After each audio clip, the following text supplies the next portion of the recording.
Hello friends, welcome to our channel Jharkhand Pariksha students. आज 2 अक्टूबर है और आज से झारखंड से रिलेटेड जितने भी इंपॉर्टेंट करंट अफेयर्स बन सकते हैं एग्जाम पॉइंट ऑफ व्यू से, उन सभी पर हम लोग डिटेल में डिस्कशन करने वाले हैं। अब उम्मीद करते हैं जेपीएससी के एग्ज़ाम के बाद आपको समझ में आ गया होगा कि मैं चाहे वो किसी योजना पर बात कर रहा हूँ, चाहे किसी इंपॉर्टेंट इवेंट के ऊपर मैं डिस्कशन कर रहा हूँ, मैं डिटेल में क्यों जाता था। जैसे एग्जाम्पल दे रहा हूँ, आप सभी का एग्ज़ाम उम्मीद करता हूँ अच्छा ही गया होगा। और अगर एक एक्सपेक्टेड कट ऑफ की बात करें ना, अगर आप जनरल कैटेगरी को बिलोंग करते हैं और अगर आपने 115 से 120 क्वेश्चंस जो है आपका सही हो रहा है, तो आप जो है मेंस का तैयारी शुरू कर दीजिए। क्योंकि जैसा अभी जेपीएससी में जो काम चल रहा है, एकदम फास्ट जो होता है ना, उस हिसाब से काम चल रहा है। मतलब आप अगर उम्मीद करें ना, तो मिड ऑफ अक्टूबर यानी 15 से 20 अक्टूबर के बीच जो है आप जो है प्री का जो है रिज़ल्ट एक्सपेक्ट कर सकते हैं। और इसके बाद जो है आपका दिसंबर एंड या फिर जनवरी के फर्स्ट वीक में जो है ये आपका एग्ज़ाम ले लेगा मेंस का। तो इसमें क्या है, अब एज सच डिले नहीं होने वाला है। क्योंकि जो भी अब जैसे हम लोग बोलते हैं ना रेगुलर बोलचाल की भाषा में कि ये तो हर बार कोर्ट केस हो जाता है ऐसा वैसा, तो अभी तक जो है अगर हम लोग 7 जेपीएससी ये कंबाइंड वाला जो चल रहा है उसकी बात करें, तो एज सच कोई भी केस है नहीं। तो इसे डिले करने का ना कोई इसके पास तुक या कोई कारण नहीं बनता है। इसीलिए अगर आप इतना मार्क्स स्कोर कर रहे हैं, अगर आपके पास रिजर्वेशन है, एससी एसटी हैं अगर आप, तो आप अगर 105 से 110 सवाल आसपास आप सही कर रहे हैं, तो आप जो है तैयारी शुरू कर दीजिए मेंस का। ठीक है।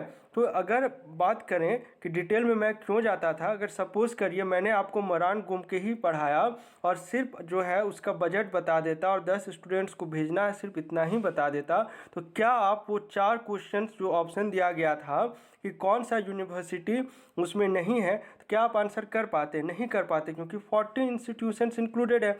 अगर आपको इतना भी अगर पता होता उसमें कि आयरलैंड और इंग्लैंड जो हमारा ब्रिटिश किंगडम जो कह लीजिए उससे इंक्लूडेड है, तो अगर आप उसको भी नॉलेज रहता ना, तब भी आप ऑप्शंस को एलिमिनेट कर सकते थे। चाहे बिरसा हरित ग्राम योजना हो गया, अगर मैं सिर्फ उसका जो है कितना मतलब मनरेगा के थ्रू कितना रोजगार मानव दिवस उससे सृजन करना सिर्फ वही बताता, तो क्या आप उसमें ऑप्शन से एलिमिनेट कर पाते हैं कि उसमें कितना सैपलिंग्स लगाने का है, कितना बॉन्डेज उसमें लगाया गया, उसमें तो कोई बॉन्डेज है ही नहीं। तो आपको इस प्रकार से एलिमिनेट करना पड़ता, इसलिए मैं डिटेल में पढ़ाता हूँ। ठीक है ना। कोई भी क्वेश्चन ऐसा नहीं है। एक क्वेश्चन जो था वो आपका जो था, जो एचईसी का एरिया वाला जो पूछा था, वो क्वेश्चन मैं मान सकता हूँ कि वो एक टिपिकल क्वेश्चन फ्रेमिंग किया गया था आपका जेपीएससी के द्वारा।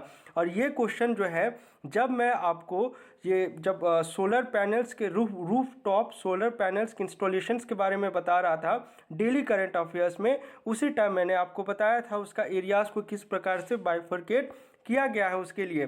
तो वहाँ से जो डेली सुनते होंगे वो इसका आइडिया लगा पाए होंगे। और पार्क तो मैंने 1000 बार बताया आपको। कौन कौन सा पार्क बताया था भाई?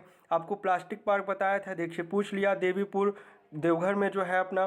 दूसरा मैंने आपको लेदर पार्क पढ़ाया था जो नहीं पूछा है, फ्यूचर एग्जाम्स में एक्सपेक्ट कर सकते हैं। फ्यूचर क्या, आप मेंस लिखिएगा ना, आपको मेंस में इकोनॉमिक्स तो लिखना ही है। तो इकोनॉमिक्स पेपर में पिछले बार क्या पूछा था आपको, सीधा सीधी जो है 40 मार्क्स, जो आपका जो लास्ट सेक्शन था, जो सेक्शन डी था आप मान लीजिए इकोनॉमिक्स का, उसमें पूछ दिया था ना कि जो नया इंडस्ट्रियल पॉलिसी है उसके बारे में लिखिए। तो वहाँ पर आप फार्मा पार्क के बारे में लिख सकते हैं, लेदर पार्क का क्या पॉलिसी है वहाँ पर मेंशन कर सकते हैं। इसलिए मैंने आपको बोला था कि आप 2017 से करिए, 19 से करिए, आप जितना भी आपका जो योजना है और करंट अफेयर, इसलिए मैं आपको 19 से पढ़ा रहा था और उम्मीद करते हैं काफ़ी हेल्प हुआ होगा इससे। ठीक है। अब रहा बात मेंस का, तो मेंस के लिए हम लोग 2 कोर्सेज लॉन्च कर रहे हैं। पहला आपको जो हो गया इंग्लिश लैंग्वेज, जो भी अपना जो लैंग्वेज जो पेपर है हम लोगों का, जो पेपर 2 है, जिसमें वो इंग्लिश लैंग्वेज लेना चाह रहे हैं स्टूडेंट्स, तो वो जो है आप मैं जो है पूरा का पूरा इंग्लिश लैंग्वेज आपके लिए कवर कर दूंगा। दूसरा बात रह गया आपको जो हमारा पार्ट 6 है, आपका जो लास्ट पार्ट है, उसमें वो बेसिकली आपका साइंस एंड टेक्नोलॉजी पर डिपेंडेंट है। तो ये इसमें जो है आपके 4 सब सेक्शंस हैं, तो इन चारों सब सेक्शंस को भी मैं आपको कवर कर दूंगा। जिसमें जो झारखंड का एग्रो टेक्नोलॉजी ये सब वगैरह है, ये सब मैं आपको कवर कर दूंगा। बहुत डिफिकल्ट नहीं है, ईजी है। इनफैक्ट इसमें तो आपको वर्ड लिमिट भी स्पेसिफाई कर दिया गया है कि आपको 250 मतलब 230 से 250 वर्ड्स के बीच में लिखना आंसर, तो बहुत ईजी है। 32 मार्क्स का एक क्वेश्चन है। ठीक है ना, MCQ को अगर हटा दें। तो इस प्रकार से जो है बहुत इजी है, मेंस का भी तैयारी हम लोग कराएंगे।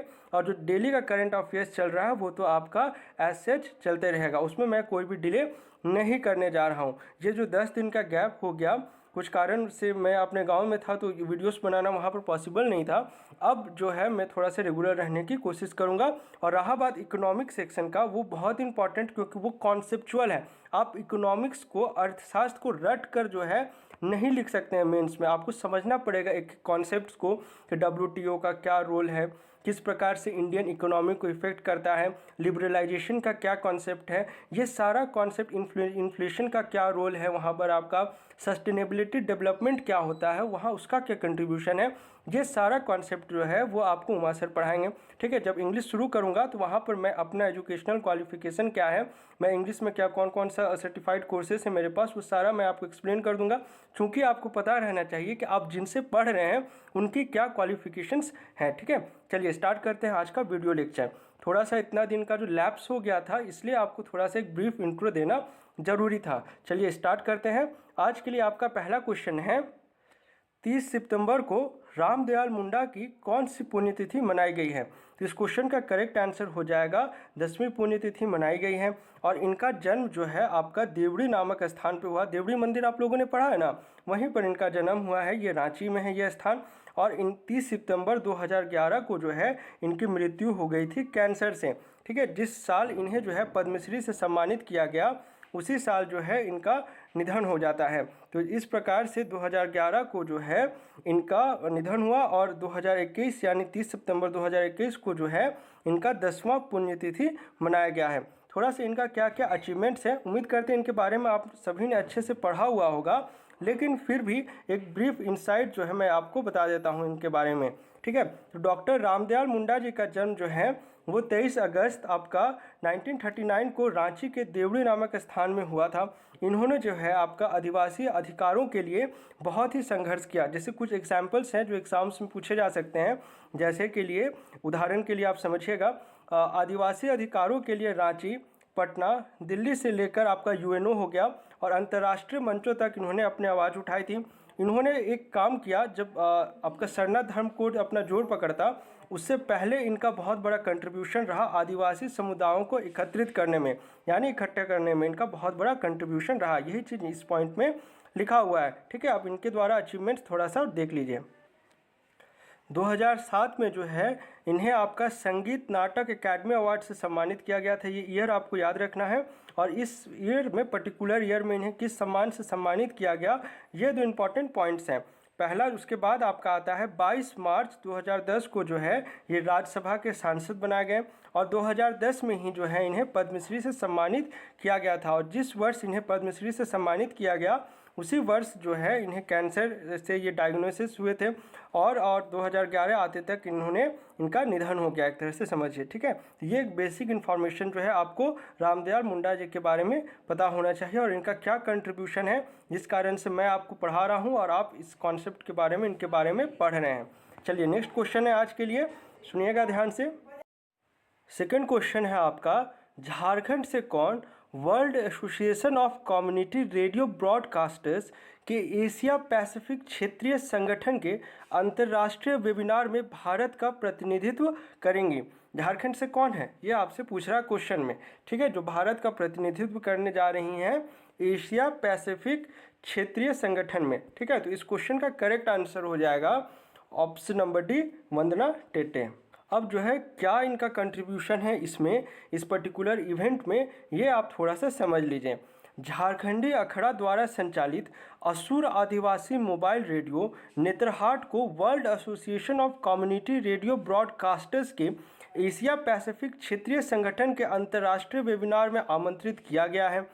इसमें अखड़ा के महासचिव और असुर रेडियो की कोऑर्डिनेटर वंदना टेटे शामिल होंगी।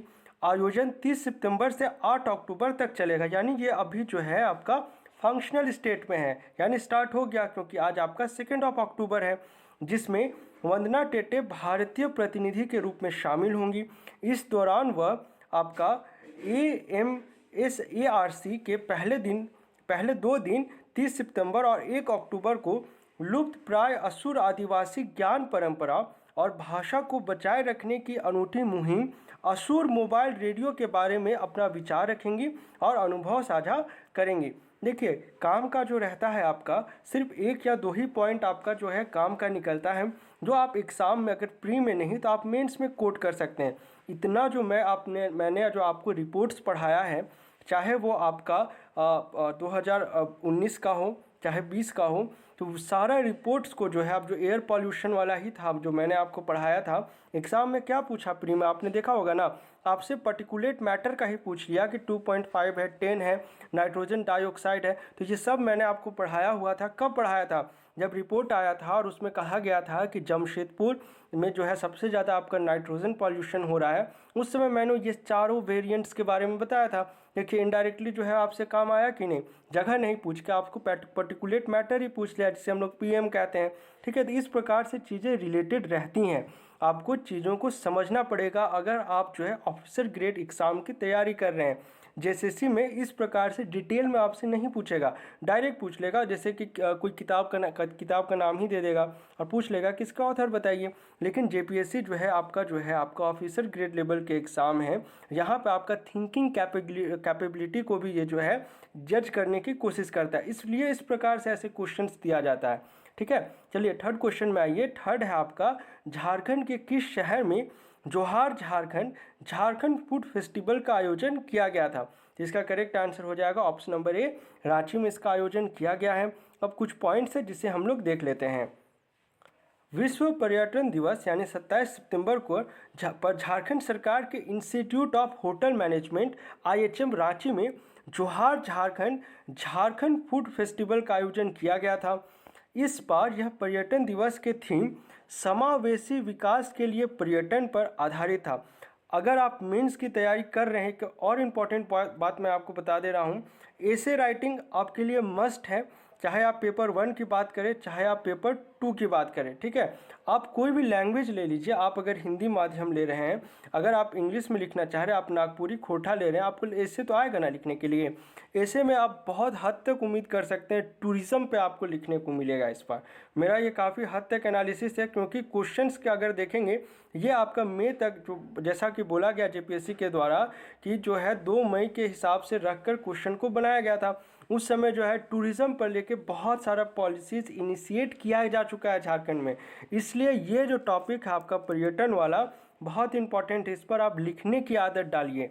ठीक है, जो मेंस का तैयारी कर रहे हैं उनके लिए बोल रहा हूँ। यह आयोजन मंडी एडप्पा restaurant, Jharkhand state livelihood promotional society JSLPS की पलाश योजना और social media partner food Ranchi के सहयोग से किया गया था। इसका थीम आपको पता होना चाहिए, ऐसे जनरल आपका जो करंट अफेयर्स है उस पॉइंट ऑफ व्यू से भी। ठीक है, चलिए नेक्स्ट आइए। झारखंड से किस फिल्म का चयन जापान प्राइज फिल्म फेस्टिवल में हुआ है? तो इस क्वेश्चन का करेक्ट आंसर हो जाएगा option number c, the dark secret beyond your shiny makeup. ठीक है, अब इस नाम से कुछ अंदाज़ा लगाने की कोशिश करिए। एग्ज़ाम में अगर सपोज करिए ये क्वेश्चन आ गया है, आप कंप्लीटली ब्लैंक है, हुआ होगा जेपीएससी में इस बार कि बहुत सारे ऐसे क्वेश्चंस होंगे जो कंप्लीटली ब्लैंक, आपको आइडिया नहीं। जैसे कि आपसे क्या पूछा था कि सबसे ज़्यादा जो है किस स्टेट की कैपेबिलिटी है सोलर इंस्टॉलेशंस या सोलर प्रोडक्शन को बूस्ट करने का। तो आप अंदाज़ा लगा सकते हैं कहाँ पर हो सकता है। आपको आइडिया तो अगर आपने पढ़ा है तो फाइन एंड गुड, नहीं पढ़ा है अंदाज़ा लगाइए ना। रेगिस्तान वाला एरिया कहाँ पर पड़ता है आपका? राजस्थान वाला एरिया, जो राजस्थान का जो आपका एरिया पड़ता है घग्गर नदी के साइड वाला जो है, वो आपका एक साइड का एरिया पूरा आपका रेतीला है। थार डेजर्ट पढ़ा होगा, जहाँ पर इंसुलेशन सबसे ज़्यादा होगी वहीं पर तो आपका सबसे ज़्यादा जो है सोलर को विकसित किया जा सकता है। ऐसे भी आप जो है आइडिया लगा सकते थे, उस पर्टिकुलर क्वेश्चन का बोल रहा हूँ। ठीक है, तो इस क्वेश्चन का करेक्ट आंसर हो जाएगा the dark secret beyond your shiny makeup. और ये किस पर आधारित है? आपका माइका पर आधारित है। ठीक है, माइका प्रोडक्शंस जो है आपका सबसे ज़्यादा कहाँ होता है? कोडरमा हजारीबाग एरिया में। तो वहाँ पर जो है, क्योंकि इसका मेकअप पर जो है ना, मेकअप के सामानों में बहुत ज़्यादा उपयोग किया जाता है। इसका साइड इफ़ेक्ट्स क्या क्या हो रहा है वहाँ के लोगों पर, आपको जो हाजार्डस इफेक्ट पढ़ना है ना, जो आपको क्या बोलते हैं, एयर पोल्यूशन हो गया या लैंड पोल्यूशन हो गया, वहाँ से उसके ज़रिए वहाँ के लोगों पर क्या असर पड़ रहा है वो दिखा रहा है आपका यह डॉक्यूमेंट्री फिल्म, जिसका नाम है the dark secret beyond your shiny makeup. अब थोड़ा सा बुकिश लैंग्वेज में इसे पढ़ लेते हैं। चलिए फर्स्ट पॉइंट है आपका, झारखंड रांची के रहने वाले निर्माता दीपक पाड़ा के नेतृत्व में बनाई गई documentary film the dark secret beyond your shiny makeup का चयन जापान प्राइज फिल्म फेस्टिवल में हुआ है। यह फिल्म झारखंड के कोडरमा और गिरिडीह माइका खनन पर आधारित है। ब्यूटी सामग्री बनाने के लिए किस तरह माइका का प्रयोग होता है और माइका के अवैध उत्खनन से और उससे प्रभावित हो रहे मजदूरों की दिशा पर यह रिसर्च स्टोरी के रूप में से दिखाया गया है। 3 चीज़ जो है आपको अगर इस प्रकार से पूछता है आपको पता होना चाहिए झारखंड के पॉइंट ऑफ व्यू से। पहला आपको जो होगा माइका खनन जो इस डॉक्यूमेंट्री फिल्म में दिखाया गया। दूसरा आपको पता होना चाहिए बॉक्साइट का खनन से क्या दिक्कत आ रहा है, ये अभी रिसेंट न्यूज़ में है।